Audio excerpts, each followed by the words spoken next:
அவசியம் பாவி பாவானாம் பிரதீகாரோ பவேத்யதி ததா துக்கைர் ந லிப்யேரன் நளராம யுதிஷ்டிரா.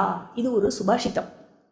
என்ன சொல்லப்படுறது அப்படின்னாக்க, நமக்கு என்னென்ன கஷ்டங்கள் வர வேண்டும் என்று விதிக்கப்பட்டிருக்கிறதோ அனைத்தும் நம்மை வந்தே தீரும். நம்ம என்னதான் அட்ரஸை மாற்றினாலும் this one done so service of our karma coming to us does not fail. நீங்க எந்த லோகத்தில் இருந்தாலும் கரெக்டா பின்கோடு மாறாம உங்களுக்கு வந்துடும். அது உங்களுக்கு தான், நீங்க சந்தேகமே படுவானா. ஒருவேளை போன இந்த அட்ரஸ்ல முன்னாடி இருந்தவாளுக்கு வந்திருக்கோ, உங்களோடதே தான் இல்லையா? நீங்க யோசிச்சு பாரு. என்ன சொல்றது இந்த சுபாஷிதம்? யோசிச்சு பாரு. ராமன் படாத கஷ்டத்தையா நீ பட்ட? யுதிஷ்டிரன் படாத கஷ்டத்தையா நீ பட்ட? நளன் படாத கஷ்டத்தையா நீ பட்டுட்ட? யோசிச்சு பாரு. இவர்களே கஷ்டப்படுகிறார்கள். யார் இவர்கள்? 3 பேரும் தர்மத்தை கடைபிடித்ததற்கு பெயர் போனவர்கள். இவாள மாதிரி தர்மத்தை கடைபிடிக்க முடியாதுன்னு பெயர் போன ராஜாக்கள் இல்லையா? அப்படி இருக்கிறவாளுக்கே கஷ்டம் வந்தடையும் என்று சொன்னால், நான் கடைபிடிச்ச தர்மத்துக்கு இல்ல, நான் தர்மத்தினுடைய சிறந்த பரிபாலகனாக இருந்தாலும் கூட வரத்தானே செய்யும் இல்லையா? அதை ஞாபகம் வச்சுக்க சொல்றது. ஏன்னா நமக்கு யார் வரா? பிருகதஸ்வ ரிஷி வந்து இல்லையா? ஸோ அதனால இந்த விஷயங்கள் எல்லாம் ஞாபகம் வைத்து கொள்ள வேண்டும். Back to the story. என்ன ஸ்டோரி? புஷ்கரன் என்ன கேட்டா? நீ விரும்பினால் தமயந்தியை பந்தய பொருளாக வை அப்படின்னு நளனை பார்த்து சொன்ன உடனே நளன் எவ்வளோ கோபம் வரும் இதை சொல்லும்போது. மனைவியை பந்தய பொருளாக வைன்னு இன்னொரு சொல்றான் அப்படின்னாக்க அவ்வளவு கோபம் வந்து இதயம் வெடித்தது போல உணர்ந்தான் நளன். ஒரு வார்த்தையும் பேசவில்லை. தன்னுடைய உடலில் இருந்த அனைத்து ஆபரணங்களையும் கழற்றி வீசினான். ஒற்றை ஆடை தன் உடலை மூடியபடி அனைத்து செல்வங்களையும் துறந்து, நண்பர்களை துறந்து, எல்லோரும் துயர வெள்ளத்தில் மூழ்கும்படியாக அவன் வெளியேறினான். அவன் வெளியேறியதும் அதே சமயத்தில் தமயந்தியும் ஒற்றை வஸ்திரத்துடன் அவன் பின்னாலேயே அவனை தொடர்ந்து சென்றாள். புறநகருக்கு வந்தான்.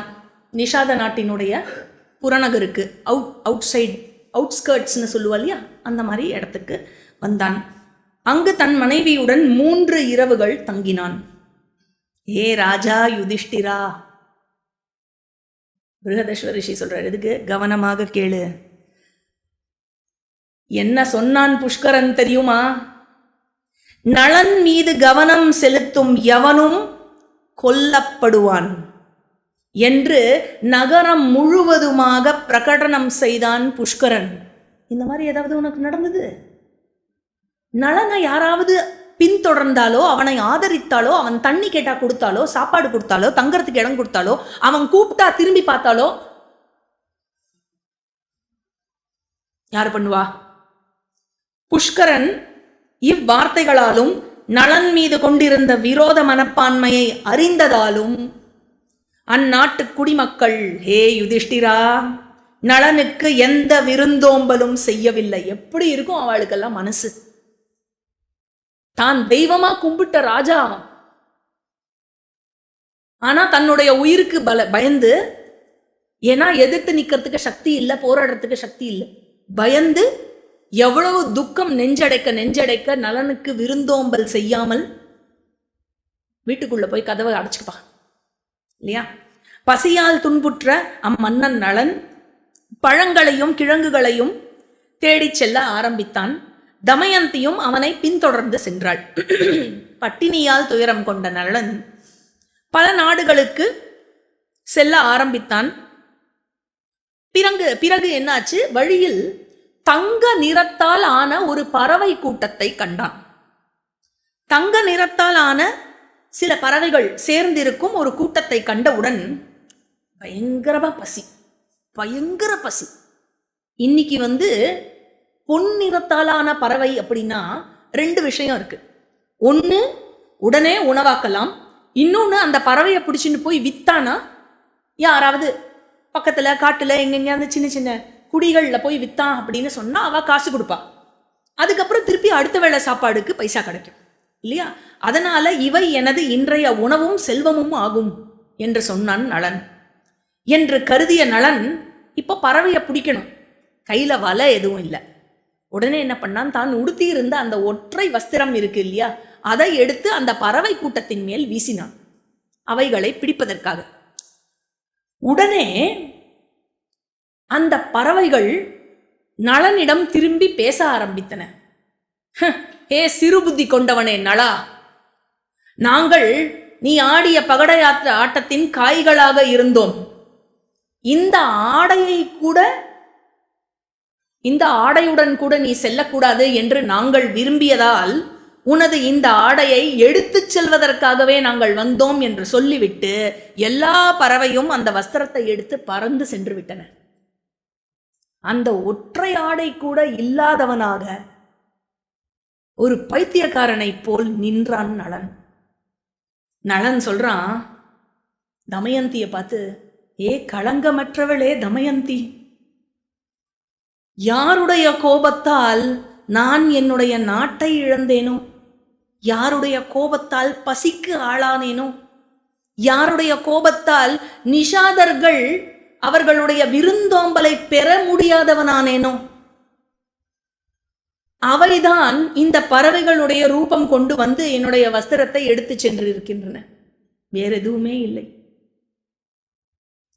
இந்த கடும் விபத்தில் விழுந்து துயரத்தால் பீடிக்கப்பட்டு உணர்வுகளற்று இருக்கும் நான் உனக்கு தலைவனாக இருக்கிறேன் தமயந்தி. நான் எப்படி உன்னை காப்பாற்ற போறேன்? போட்டுக்கிறதுக்கு ஒரு ட்ரெஸ் கூட இல்லாம இருக்கேன், நான் எப்படி உன்னை காப்பாற்ற போறேன்? எனவே உனது நன்மைக்காக நான் பேசும் இந்த வார்த்தைகளை கேள் தமயந்தி. அந்த இடத்துல அந்த ஹைவே இருக்கும்ல, சிட்டியோட அவுட்ஸ்கர்ட்ஸ்க்கு போயாச்சு இல்லையா, அங்கே இந்த ஹைவே இருக்குமே, என்னது நேஷனல் ஹைவே, மற்ற கிங்டம்க்கெல்லாம் கனெக்ட் ஆகிற, நாடுகளுடன் கனெக்ட் ஆகிற ஹைவேஸ் எல்லாம், ரோட்ஸ் எல்லாம் இருக்கும் இல்லையா, இந்த பல சாலைகள் அவந்தி மற்றும் தென்னக நாட்டுக்கு செல்லும் சாலைகள். அவந்திங்கிறது உஜ்ஜைன், அந்த பக்கமும் இன்னும் தெற்கு போகணும்னா அந்த பக்கமும் செல்லும் சாலைகள். அதற்கான வழிகள் இதுதான் என்று வழிகாட்டினான் நளன். ரிக்ஷவான் பருவங்களை தாண்டி இந்த சாலைகள் போகின்றன. இதோ இந்த ஒன்று இருக்கிறதே, இந்த ஒரு சாலை இருக்கிறதே அப்படின்னு ஒரு சாலையை காமிச்சு சொல்றான். இதுவே விந்தியம் என்று இந்த ஒரு மலையை காமிச்சு, அந்த மலை ரேஞ்சை காமிச்சு சொல்றான். இதுவே விந்தியம் என்று அழைக்கப்படும் ஒரு பெரிய மலையாகும். இது பயோஷ்ணி என்ற நதி அப்படின்னு நதியை காமிச்சு சொல்றான். பயோஷ்ணி அப்படிங்கிறது இன்னைக்கு பூர்ணாங்கிற பேர்ல இருக்கிற நதி. 2 பூர்ணா இருக்கு. ஒரு பூர்ணா கீழே கேரளத்துல இருக்கு, காலடி பக்கத்துல வரும் இல்லையா. இது நார்த்தில் இருக்கிற பூர்ணா. இது விந்தியமலை சைடுலேருந்து உற்பத்தியாகி தப்தின்னு ஒரு நதி கேள்விப்பட்டிருக்கேளா? அந்த தப்தி அப்படிங்கிற நதியுடன் சேர்ந்து சிந்து சாகரத்துல கலக்கிறது, மேற்கே சென்று சிந்து சாகரத்துல கலக்கிறது. வேற சவுத்தில் இருக்கிற பூர்ணா என்ன பூர்ணானா, அதற்கு நம்மளுடைய தமிழ் நூல்களில் இருக்கும் பேரு பெரியாறுன்னு பேர். பெரியாறு, முல்லை பெரியாறு டேம்லாம் கேள்விப்பட்டிருக்கேளா? பெரியாறு அப்படின்னு பேர். மோஸ்ட்லி கேரளாவோட அந்த இடுக்கி டிஸ்ட்ரிக்ட்ல உற்பத்தியாகி அந்த பக்கமாக ஒரு சில ஏரிகள் மூலமாக அது ஃபைனலி ஓப்பன்ஸ் அவுட் இன்டு சிந்து சாகர். அப்படி போகிறது. ஜஸ்ட் சம் ஜியாகிரஃபி, சரியா? இதற்கும் மகாபாரத கதைக்கும் எந்த சம்மந்தமும் இல்லை. ஜஸ்ட் கதையில் இருக்கிறதுக்கும் இப்போ எங்கே இருக்குது அப்படிங்கிற ஒரு மேப்போடைய ஒரு ஐடியாக்காக. ஸோ இந்த நதி தீரங்களில் எதுக்கு சொல்கிறா, இந்த பயோஷ்ணிங்கிற நதி இருக்கு இல்லையா, இந்த பயோஷ்ணிங்கிற நதியினுடைய தீரங்களில் நிறைய ஆசிரமங்கள் இருக்கின்றன. அப்புறம் அந்த ஏரியா சைடு போனோம்னா ரொம்ப வளமான ஏரியாவாக இருக்கிறதுனால அங்கே கனிகள் கிழங்குகள் உண்டு. இந்த சாலை இருக்கு பத்தியா தமயந்தி, இந்த சாலை விதர்ப நாட்டுக்கு போகும், நேர விதர்பத்துக்கு போயிடும். சொல்லும்போது ஒரு அழுத்தி சொன்னான் போல இருக்கு. திருப்பி திருப்பி திருப்பி திருப்பி இந்த விஷயத்தையே பேசிட்டு இருந்தான் தமயந்தி கிட்ட. இதோ இந்த சாலை வழியா போனேன்னா அதோ அங்க இருக்க பத்தி, அது வழியா போனேன்னா நேர போனா விதர்பம் தான், நேர போனா விதர்பத்துக்கு வந்துடும். இந்த மாதிரி வந்து திரும்ப திரும்ப அதே பேசும் பொழுது தமயந்தி இப்படி பார்க்கறா நளன. மன்னா, உமது நோக்கத்தை நினைத்து என் இதயம் நடுங்குகிறது. என்ன போ சொல்றேளா அப்படிங்கிறா. புரிஞ்சுடுத்து அவளுக்கு. நாட்டை இழந்து செல்வங்களை இழந்து ஆடையற்று பசியால் தேய்ந்து நீங்கள் சிரமப்படும் பொழுது உம்மை இந்த தனிமையான கானகத்தில் எப்படி நான் விட்டு செல்வேன்? என்ன போங்கிறாளே அப்படின்னு சொல்ற மாதிரியே இது விதர்பத்துக்கு போகும் விதர்பத்துக்கு போகுங்கிறளே இல்லையா? நளன் சொல்றான், உண்மைதான் தமயந்தி. தமயந்தி சொல்றா, மனைவிக்கு நிகரான ஒரு துயரத்தில் இருக்கும் பொழுது மனைவிக்கு நிகரான மருந்து கிடையாதுன்னு மருத்துவர்கள்லாம் சொல்லுவா. சொல்லுங்களே, நானும் போயிட்டேன்னா நீங்க யார்கிட்ட சொல்லி அழுவேன்? உங்களுக்கு யாரு ஆறுதல் சொல்லுவா நீங்க கஷ்டப்படும் பொழுது? என்ன போய் போங்கிறீங்களே. நலன் சொல்றான், கரெக்ட், நீ சொல்றது கரெக்டு தான். மனைவிக்கு இணையான மருந்தோ நட்போ கிடையாதுதான். அதனால் என்னால உன்னை கைவிட முடியாது தமயந்தி. நான் என்னையே கைவிட்டாலும் விடுவேனே விழிஞ்சு உன்னை நான் எப்படி கைவிடுவேன் அப்படின்னு அப்படியே மனசெல்லாம் வேதனைப்பட்டு இருக்கான். தமயந்தி சொல்றா, மன்னா, நீங்கள் என்னை கைவிட நினைக்கவில்லை என்றால் அப்போ ஏன் விதர்ப நாடு இந்த பக்கம் விதர்ப நாடு இந்த பக்கம்னு திருப்பி திருப்பி சொல்லிட்டு இருந்தேன்? ஏன் அதையே சுட்டி காட்டி கொண்டிருந்தீர்கள்? உமது மனம் தடுமாறுவதையும் கருத்தில் கொண்டே நீங்கள் என்னை கைவிட்டு விடுவீர்களோ என்று ஒரு எண்ணம் இருக்கிறது. இப்போ இப்படி சொல்கிறேன், எப்படி விடுவேன், எப்படி கை விடுவேன், எப்படி கை விடுவேன்னு. ஆனால் நீங்கள் உங்கள் மனசோடைய தடுமாற்றத்தில் நீங்கள் என்னை கை விட்டுடுவேளோ, இப்போ இல்லாட்டியும் இன்னும் கொஞ்ச நாளில் என்னை கை விட்டு விடுவேளோன்னு எனக்கு பயமாக இருக்குது அப்படிங்கிறான். நான் என் உறவினர்களிடம் விதர்ப நாட்டுக்கு செல்ல வேண்டும் என்பது உம்முடைய நோக்கமாக இருந்தாள், அதுதான் உமக்கு திருப்தி அளிக்கும் என்று சொன்னால் அப்பொழுது நாம் இருவருமே அங்கு செல்லலாமே. நான் மட்டும் ஏன் தனியா போனோம்? நாம் இருவருமே அங்கு செல்வோம். அங்கு விதர்ப நாட்டு மன்னன் நம்மை மரியாதையுடன் வரவேற்பார். அந்த மரியாதையை ஏற்று நீங்கள் அங்கு மகிழ்ச்சியாக வாழலாமே. விதர்பம் போனோன்னா ஒன்று விதர்பம் போயாகணும் அப்படின்னா 2 பேரும் போகலாம். இல்லைன்னா நீங்கள் எங்கே போகிறீங்களோ உங்களோட நானும் வரேன். உடனே நல்லன்னு சொல்கிறான், நிச்சயமாக உன்னுடைய தந்தையோட நாடு என்னுடைய நாடு போல்தான் தமயந்தி, அதில் சந்தேகம் இல்லை. ஆனால் இப்பொழுது வாழ்க்கையின் கடைநிலையில் இருக்கும் நான், ரொம்ப கீழான நிலையில் இருக்கிற நான் எந்த காரணம் கொண்டும் அங்கு செல்ல முடியாதே.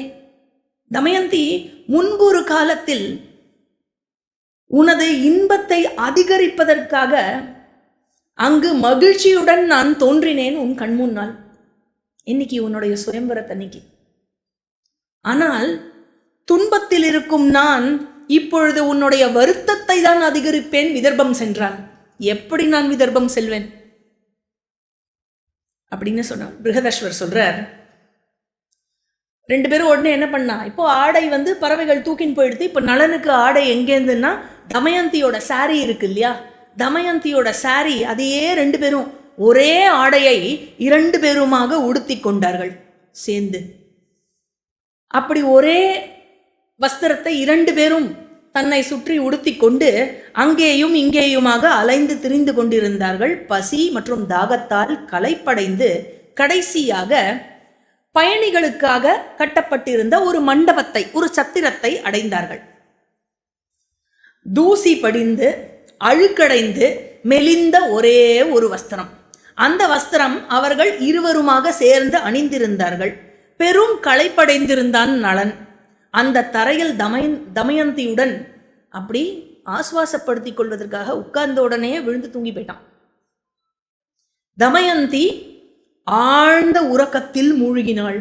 அவளும் களைப்பா இருந்தா, அவளும் நல்லா ஆழ்ந்து தூங்கி போயிட்டான். ஆனால் நளனோ மனக்கலக்கம் அடைந்திருந்த காரணத்தினால் அமைதியாக தொடர்ந்து தூங்க முடியவில்லை. தூக்கத்திலிருந்து விழித்து விட்டான். நாடு இழந்து நண்பர்கள் இழந்து இப்படி கானகத்தில் துயர் வாழ்வு வாழ்வதை எண்ணி, தனக்குள்ளேயே எண்ணி எண்ணி, இதனால் இப்படி நான் இருந்து என்ன பயன், இப்படி நான் வாழ்ந்து என்ன பயன், நான் இருந்துதான் என்ன போகிறது, இந்த மாதிரியான தாட்ஸ் எல்லாம் நிறைய திரும்ப திரும்ப வந்து எனக்கு இப்போ மரணம் சிறந்ததா அல்லது வாழ்வு சிறந்ததா, இருக்கிறதா போயிடலாமா, நான் இவ கூட இருந்தா இவளுக்கு துக்கம் ஜாஸ்தி ஆகுமா, இவளை விட்டுட்டு போனா இவளுக்கு துக்கம் குறையுமா, இந்த மாதிரி எல்லாம் வந்து அதுக்காக இவளை கைவிட்டுட்டு போறதா, இந்த மாதிரியான எண்ணங்கள் திரும்ப திரும்ப திரும்ப திரும்ப அவனுக்குள்ளேயே கொஸ்டின்.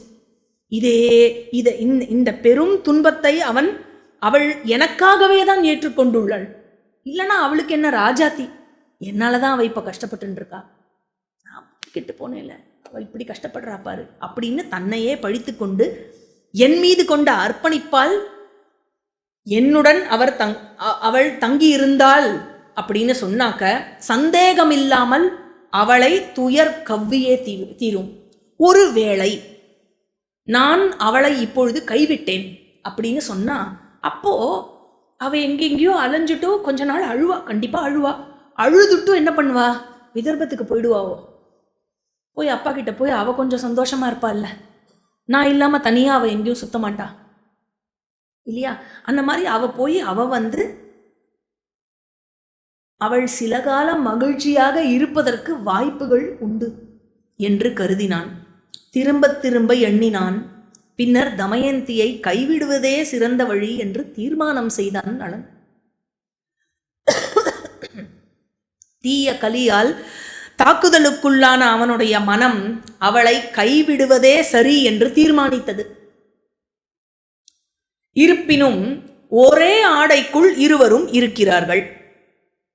தனக்காக ஒரு பகுதியை பிரித்து எடுக்க வேண்டும், அவள் உறங்கிக் கொண்டிருக்கும் பொழுதே இல்லையா. அதனால தமயந்தியின் ஆடையை பாதியாக வெட்ட எண்ணம் கொண்டான். மண்டபத்தில் மேலும் கீழுமாக அவன் நடந்தான். உரையற்ற ஒரு அழகான வாள் அங்கு கிடப்பதை பார்த்தான். அங்கு கீழே கிடந்தது. அந்த வாளை பார்த்தான். அதை கொண்டு அந்த துணியின் ஒரு பாதியை வெட்டி எடுத்து வாளை வீசி எறிந்தான். உறங்கிக் கொண்டிருக்கும் தமயந்தியை கைவிட்டு வெளியேறினான் மண்டபத்திலிருந்து. மனம் கேட்காமல் மீண்டும் வந்தான் தமயந்தியிடம். தமயந்தியை பார்த்து அழுதான். மீண்டும் சென்றான். மனம் கேட்காமல் மீண்டும் வந்தான். தமயந்தியை பார்த்து அழுதான். ஐயோ, இவள் விழித்து எழுந்தாள். நான் இல்லை என்பதை அறிந்து இவள் என்ன பாடுபடுவாளோ, என்ன நினைப்பாளோ, என்ன பண்ணுவாளோ. தமயந்தி, உன்னை விட்டுட்டு போறேனே, எனக்கு வேற வழி தெரியலையே அப்படின்னு புலம்பினான். உன்னுடைய அறமே உனக்கு சிறந்த பாதுகாப்பாக இருக்கட்டும் தமயந்தின்னு மனசால ஆசீர்வாதம் பண்ணான் தமயந்திக்கு. இப்படி போயிட்டு போயிட்டு போயிட்டு கலியால் ஒரு பக்கமும் காதலால் இன்னொரு பக்கமும் இழுக்கப்பட்ட மன்னன் மீண்டும் மீண்டும் புறப்பட்டு மீண்டும் மீண்டும் திரும்பினான். இதயமே இரண்டாக பிளந்தது போல் இருந்தது. ஃபைனலி தூங்கிக் கொண்டிருக்கும் தன் மனைவியை கைவிட்டு அங்கிருந்து சென்று விட்டான் நளன். மனைவியை தனியாக விட்டு சென்ற தன்னுடைய நடத்தையை எண்ணி எண்ணி எண்ணி துயருடன் சென்றான் நளன். இப்படி அவளை கைவிட்டேனே, இப்படி கட்டின பொண்டாட்டிய, கட்டின மனைவியை, யாரை உயிர் இருக்கும் வரை கைவிடக்கூடாதோ அவளை கைவிட்டு விட்டு சென்று விட்டேனே, என்ன பண்றது? சந்தோஷமா இருக்கணும்னு பண்ண இருந்தாலும் பண்ணின காரியத்துல எனக்கு ஒன்றும் சந்தோஷம் இல்லையே அப்படின்னு அழுதுண்டே போனான். தமயந்தி தனிமையான அந்த கானகத்தில் ஒன்று விழிச்சுண்டா. இன்னும் இருட்டாதான் இருக்கு. நடுவில் அப்படி முழிச்சு பார்த்தா மன்னா, ஏன்னா உள்ளுக்குள்ள தெரியும்ல, பயம் இருக்குல்ல, விட்டுட்டு போயிடுவாரோன்னு. அதுல முழிச்சு பார்த்தா விட்டுட்டு போயிட்டான். இல்ல,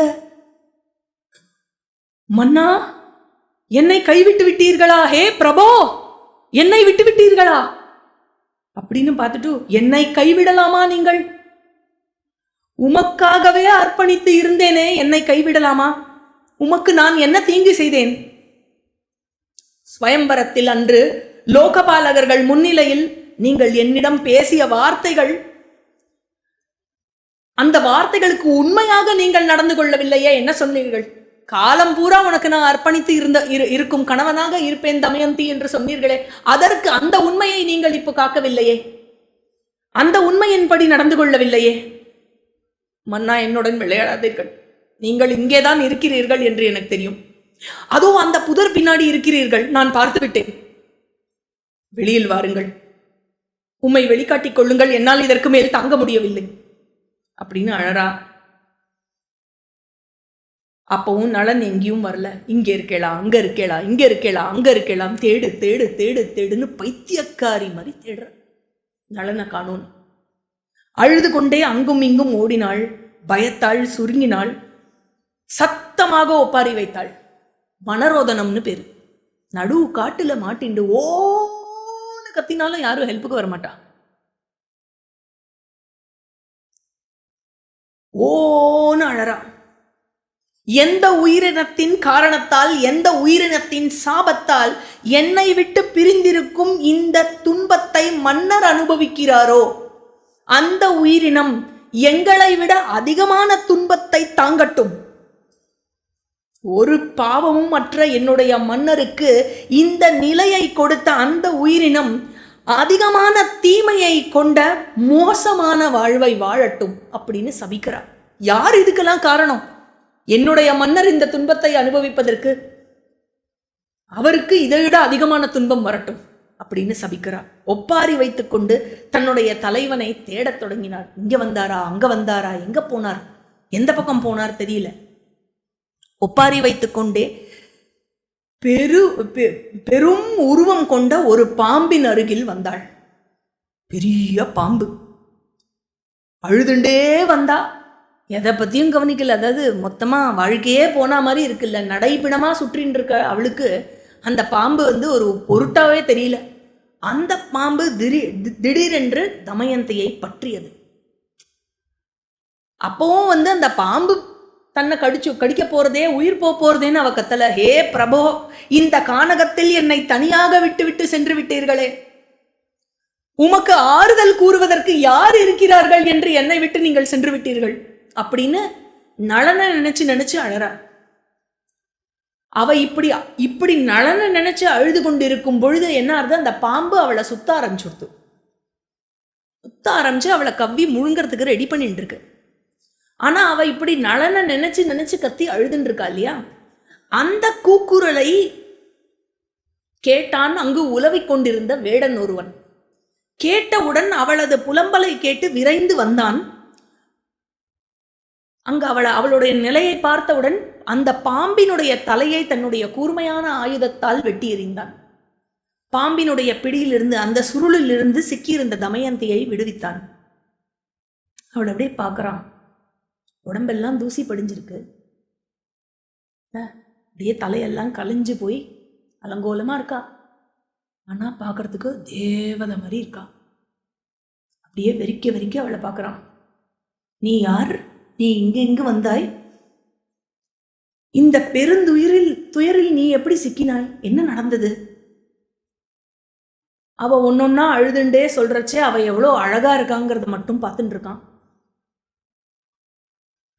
அவ கண்ணு எப்படி இருக்கு, உடம்பு எப்படி இருக்கு, கால் எப்படி இருக்கு, கை எப்படி இருக்கு, இடுப்பு எப்படி இருக்கு, இப்படியே பார்த்துட்டு இருக்கான் அவளை. அவனிடம் அந்த வேடனிடம் நடந்தது அனைத்தையும் சொல்லிக்கொண்டு அழுதுன்றிருந்தாள் தமயந்தி. அவளுடைய அழகான குரலும், அழுதுன்றிருக்கா, அவளுடைய அழகான குரலும் வளைந்து இருக்கும் அவளுடைய அழகான இமை முடிகளும், ஐலாஷஸ் எல்லாம் அப்படியே வளைஞ்சு இருந்துதான். அதெல்லாம் பார்த்தானா அவன். பார்த்துட்டு அவளுடைய அழகான உருவத்தையும் அந்த உருவத்தை மூடுவதற்காக இருந்த அந்த அரை ஆடையுடன் அந்த ஆடையுடன் இருப்பதை அவன் கண்டு ஆசையால் பீடிக்கப்பட்டான் அந்த வேடன்.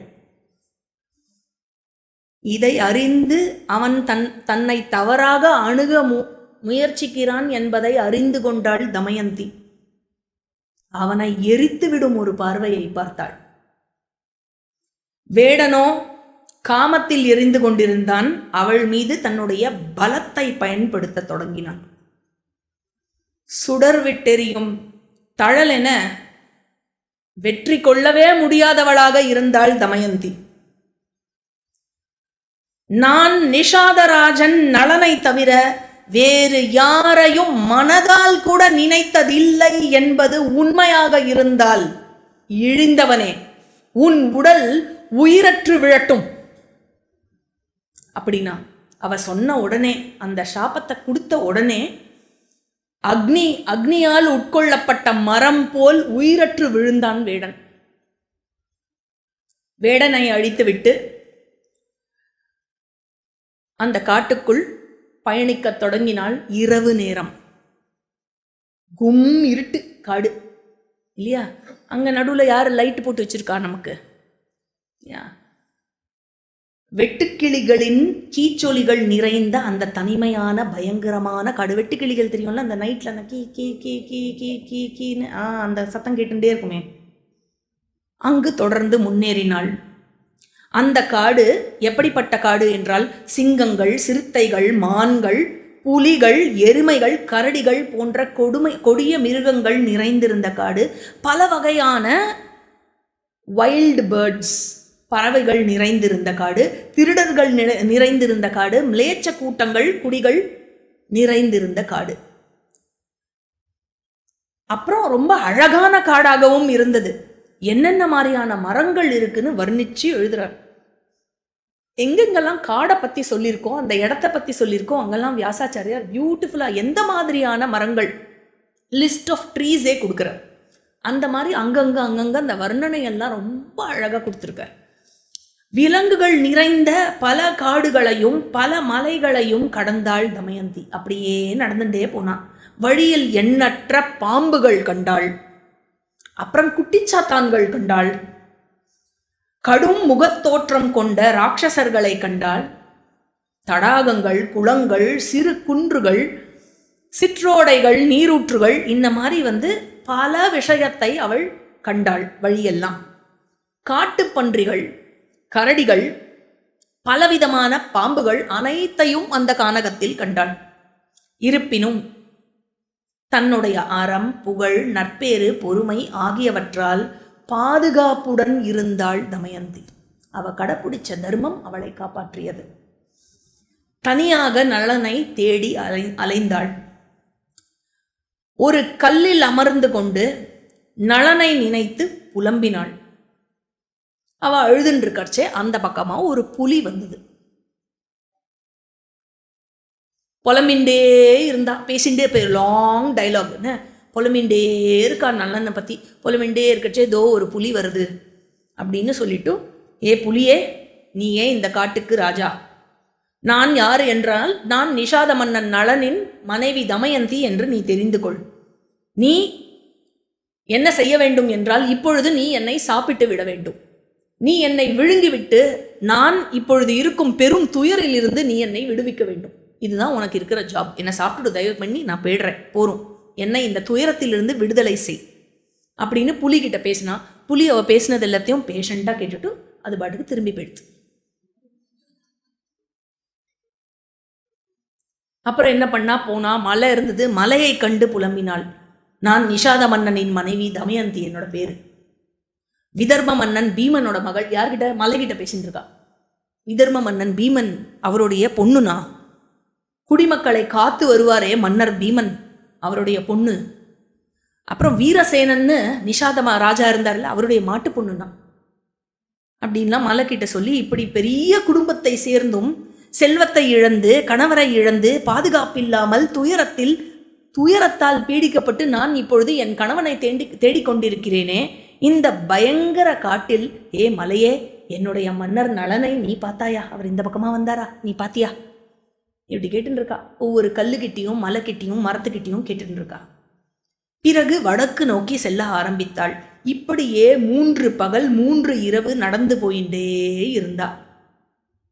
அப்புறம் திடீர்னு பார்த்தா, தேவலோக சோலை போல் துறவிகளின் ஒப்பற்ற ஒரு ஆசிரமத்தை அடைந்தாள்.